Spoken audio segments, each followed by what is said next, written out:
Alright, isang mapagpalang araw sa inyong lahat. Meron tayong reaction video dito sa Join CTPE on public accounts, public works, and highway, good governments, and public accountability. Panoorin po natin guys dito sa ating Senate hearing. Alright? Here, just a short parliamentary inquiry. I was invited to join this committee hearing. Yesterday, I received a letter, and my participation is on item number 5, particularly number 6, privilege speech number 023, on the call to investigate the anomalous flood control and other public works projects delivered by Representative Tigro Ungap. Just a clarification, Mr. Chair, my privilege speech last August 4 was about automatic appropriations, particularly special accounts in the general fund and the use of income in the general fund. However, if this committee would like to take cognizance of this, I would be willing to present that, but I would request not this committee hearing because we have no time to present. Yung speech ko pa lang doon, privilege speech was 45 minutes. It will take 2 to 3 hours if I make a presentation here. However, last August 11, I talked in the plenary on a question of personal and collective privilege. I was not availing of the privilege hour. I was reacting to... Yes, and DGP Construction Corporation, Mr. Chair. Comsec, please. Again, to be clear, we would want to get information on those that did not attend. Were they given invitations, and did they acknowledge? Sir, we received a letter from Mr. Yunira Tendeva of Top-Notch Catalyst Builders requesting to be excused due to a prior commitment today. But he affirms that he will be attending the next hearing. That's Top-Notch Catalyst Builders, Mr. Chair. We also sent an invitation to 8 Construction through its president, Wilfredo Natividad. The email was not acknowledged, but LBC reported that the invitation was received by a certain Mr. Nunez, the guard on duty. That's a 888 Construction. We also sent a letter, invitation letter to PT Builders. O makalawa, ngunit ngayon na. Ngayong araw, sisimulan natin ang malalim na pagbusisi sa pagbuo at pagpundo ng infrastructure projects na imbes makatulong ibsan ang paghihirap ng bayan ay lalo pang lumunod dahil sa kasakiman at kapabayaan. Susuriin natin kung saan umalya ang sistema at kung paano natin maisulong ang reforma. Hindi ito para manisi lamang. Hindi ito para manghugas ng kamay, kundi para ituwid ang proseso at balik ang tiwala ng taong bayan sa pamahalaan. Mga kababayan, tinatanggap namin ang pananagutan na gumawa ng panukala at reforma upang masiguro na bawat proyektong isinama sa NEP hanggang sa General Appropriations Act ay tunay na kailangan ng bansa. Na ipatupad ng tama at nasusuri hanggang kahuling sentimo. Kaya sa araw na ito, hiniling natin ang ganap na kooperasyon ng lahat ng ating resource person, hindi lamang upang sumagot sa ating mga tanong, kundi upang maging katuwang sa pagpapino ng ating sistema. Ito po ay hindi lamang laban para sa maayos sa paggasta, kundi laban para sa kaligtasan at kapakanan ng bawat pamilyang Pilipino, laban sa baha at laban sa katiwalian. Maraming salamat. Chairman. Isang araw po sa ating lahat. Mainit na usapin nitong mga nakarang linggo ang mga anomalya sa National Infrastructure Projects na ibinahagi mismo ng Pangulo at ng ilang opisyal ng gobyerno. Naglabas ang mga pangalan ng mga kontraktor na paulit-ulit na bigyan ng flood control projects, mga proyektong kalaunan ay napatunayang ghost projects o kaya naman ay may mababang kalidad ng pagkakagawa o di kaya ay mga kontraktor na undercapitalized ngunit nabigyan ng malalaking proyekto. Lalong uminit ang usapin nang mabunyag ang napakalaking halaga kung mano'y kinita mula sa mga proyektong ito kasabay ng ulat tungkol sa marayang pamumuhay ng ilang pamilyang konektado sa mga kontraktor. Ang mas masaklap, hindi ito ang unang beses na narinig natin ang ganitong klaseng kwento. Noong taong 2017 pa lang, nagsimula nang maglabas ang mga babala. Sunod-sunod ang mga ulat ng Commission on Audit mula 2017 hanggang 2020 na naglantad ng ilang libong proyektong delayed, depektibo, o tuluyang hindi na ipatupad na nagkakalaga ng daang-daang bilyong piso.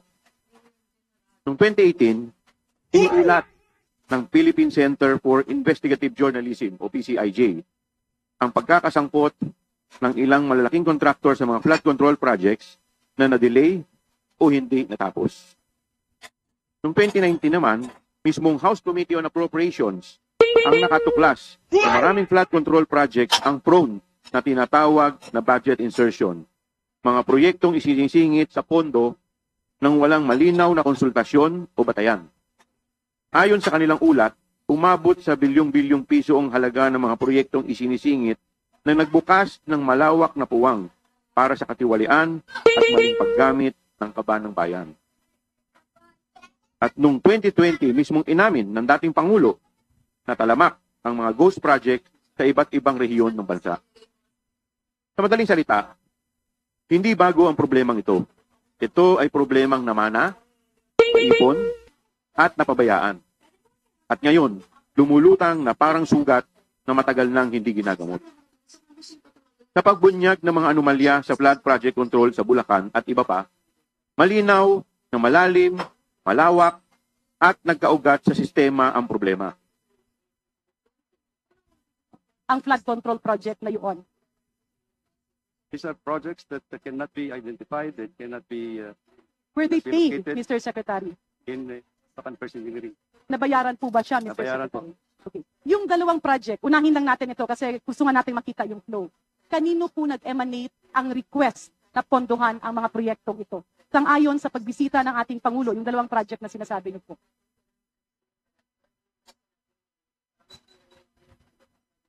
First project was actually financed under the year 2024. The other project is actually financed under the fiscal year 2025 year. Ito po ba ay nanggaling sa baba? Was this proposed from the district or the regional office? Ito po ba ay pinopose ng ating district engineer at inakyat sa opisina nyo na pondohan sa NEP? Ganun po ba? Our record is just saying that it came from the general appropriation. So, Mr. Chair, may I move that we request the Department of Public Works and Highways, whoever is taking over, na tingnan yung flow. Una, paano ito napasok sa GAA? Pumasok ba ito sa NEP? Because what we are seeing here as a perennial problem, yung nag-propose ng project ay siya din ang mag-i-inspect, siya din ang magsicertify, siya din ang magsasabi na bayaran ito. Tama po ba, Secretary Bunoan? Magsasabi ng bayaran, Your Honor, would be the implementing office that supervises. Precisely. It's the same office that you mentioned. Yung nag-propose, papunta sa central office, papunta sa DBM, at na inoon ng DBM, napunta sa budget, siya rin ang mag-i-implement, siya rin ang mag-go signal. So the power rests in a single office or a group of people. Tama po ba? Yes, Your Honor, if the project emanated from the National Expenditure Program. Kaya, alam po ninyo, no less than the good president went to Bulacan personally to visit the project. At ang ating pong Pangulo mismo ang nagsabi na substandard daw po itong proyekto.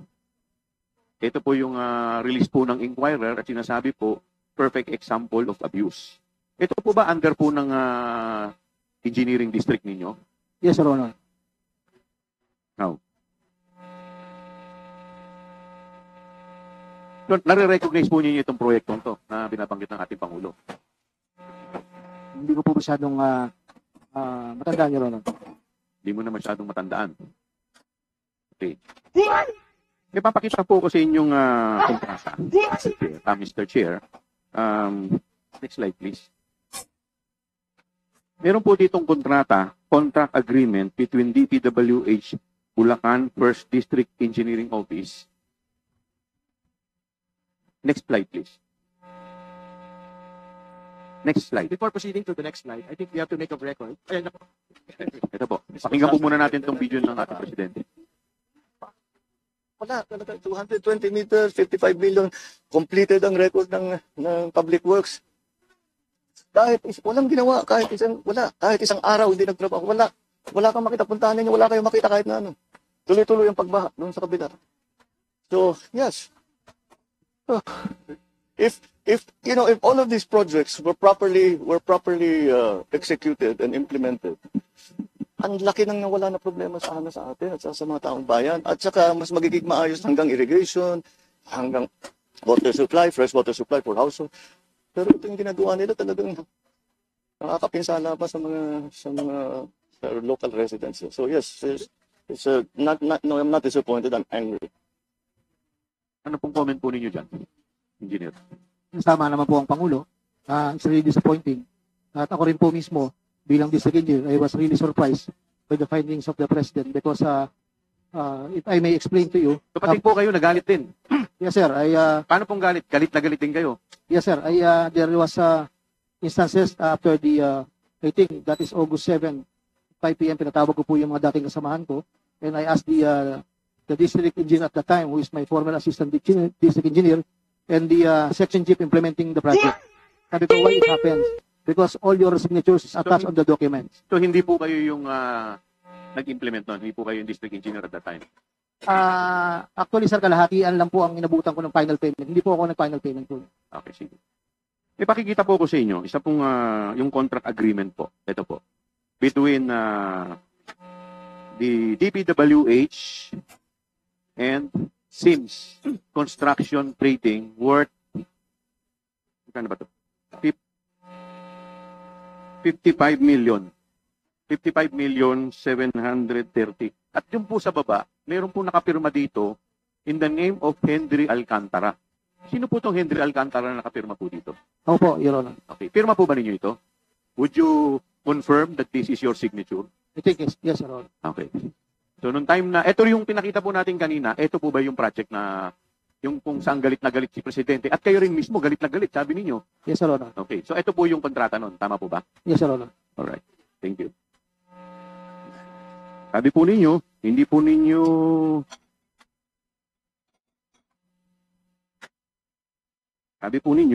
galit na galit kayo. In fact, yung kalahati lang sa inyo. Tama po ba? Yes, Your Honor. Okay. At pwede pong next slide yung bayad. Ito po. May pakikita po ko sa inyo. Ito po yung Sims Construction Trading. So, ito po yung OR kung saan nabayaran yung Sims Trading in the amount of, magkano to? Initially, 50.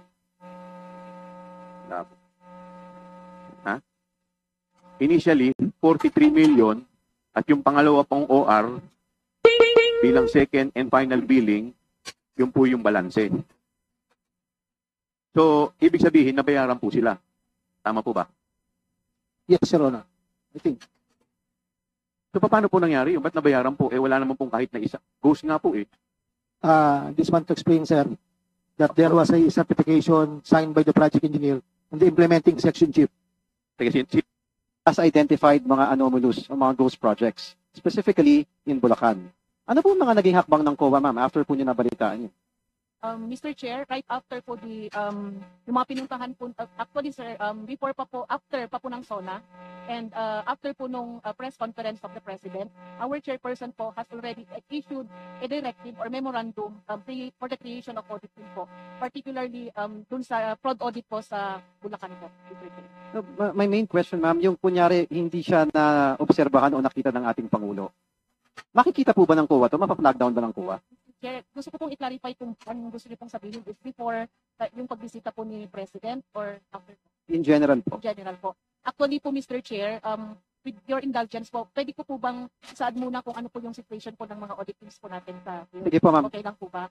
The audit team po is composed of two auditors po. We have the audit team leader and audit team members. The audit team handles or has audit jurisdiction over the first doon sa first district of Bulacan and 8 land transportation offices within the doon sa jurisdiction po ng district.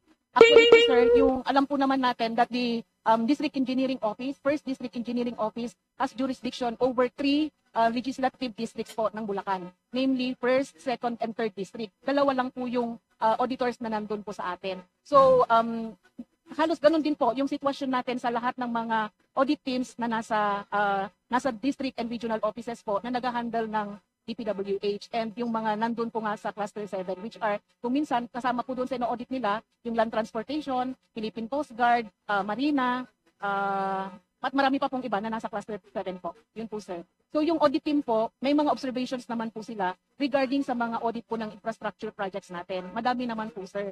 Yun nga lang po, sa dami po, nag-i-employ po ang mga auditors natin ng something po. Dahil, ang something naman po, yes sir, ang something po. So, ibig sabihin, sir, hindi lahat na isa-isang machi-check ng auditor, lahat ng documents pertaining sa mga transactions po natin. So ma'am, if I, Mr. Chair, I'd just like to clear it up. Ibig sabihin po ba ang pag-audit ninyo ng COA is based on papers, hindi sa physical? Meron din pong physical. Actually, sir, kahit dadalawa po yung auditors natin, nakakapag-inspect naman po sila. Ma'am, lahat po ba ng proyekto ay na-inspect ng COA? Hindi po na-inspect lahat, sir. Kasi kung pwede ko pong basahin yung controls for the last 3 years. We follow this 5 Rs. I agree, Mr. Chair. Ito rin po ba ang mga sinusunod? Yes, Mr. Chair. Are you sure about that? As far as I am concerned, I'm sure, Mr. Chair. For the moment, Mr. Chair, as I said, I would prefer that there would be presence of the former secretary and also the new secretary. And of course, the rest of the contractors who were no-show today and now are subjects of subpoena. I'll reserve the other sets of questions that I have here. Thank you very much. All right, thank you, Congresswoman De Lima. Project and contract management application. So, aantayin ko po yung sagot ng regional director, of course, ng district. Ma-realign or kung saan man, kesa dahil dito sa proyekto na to, hindi naman nagagamit at hindi pinapakinabangan ng taong bayan. So, well, I would like to manifest, Mr. Chairman, that those projects present yung declared na accomplishment, pero yung sa ground, if I'm not mistaken, parang 2 weeks pa lang po siya nag-uumpisa. I don't know the reason behind, pero baka the same. Thank you very much for your consideration in allowing us to have more flexibility to address the problems in the roads that are not included in the national highways, Mr. Chairman. Thank you very much, Yusek Kati, and thank you very much, Yusek R.D. Villan. All right, thank you, Congressman Rama. Before proceeding to the last interpellator, we have with us today, and we thank that. Alright guys, napakinggan at napanood natin. Ang Joint Committee on Public Accounts ng Public Works and Highway. Alright, maraming salamat and peace out.